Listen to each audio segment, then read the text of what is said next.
Kiek save pamenu, visada domėjaus laivais, iš ko ją padaryti, kaip jie veikia.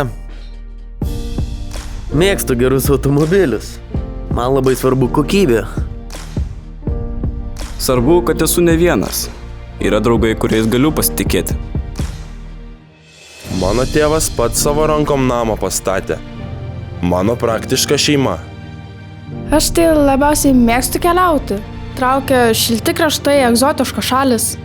Užaugau nedidelėme miestelėje, patikdavo tyrinėti elektros prietaisų schemas visokias. Dar mokyklos suolė save prisimenu, kaip norėjau dirbti, užsidirbti, žodžiu būti nepriklausomas. Žiūrėjau tokią specialybę, kad išeitų gerai uždirbti ir kitur pritaikyti. Šiaip trūksta specialistų, todėl alga tikrai nėra maža. Kai baigsiu mokslus, man garantuotas gerai apmokamas darbas. Su tokia specialybė metus pasimokėjai ir užkart galėjai dirbti. Darbas garantuotas tiek Lietuvoje, tiek užsienį. Aš tai jau atlieku praktiką ir algą gaunu už praktiką. Mūsų mokykla turi naujausią aparatūrą ir įrangą, kurie atitinka ES reikalavimus. Baigęs būsiu kvalifikuotas specialistas, dirbsiu su naujausia įranga ir gaminsiu aukščiausios kokybės produkciją. Turim čia visko, ko reikia profesionaliam darbui.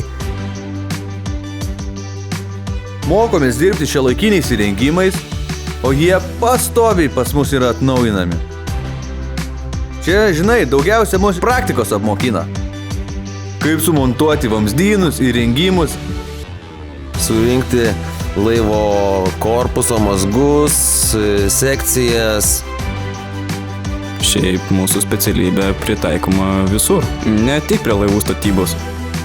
Su mumis profesionalai dirba, o patirtim dalinasi iš savo praktikos.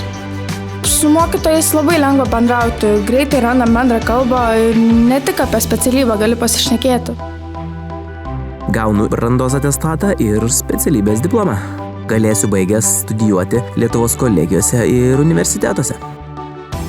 Čia mano draugai, su kuriais gerai leidžiam laiką, atvirai pasišnekam. Kai dirbam iš pusės žodžio vienas kitą gerai suprantam. Po biškį renkam komandą. Bus tų užsakymų, bus ir klientų. Labai džiaugiuosi, kad čia atsidūriau. Tu tampi Lietuvos ateities dalimi. Tu esi svarbus ir įvertintas. Tu priėmei teisingą sprendimą.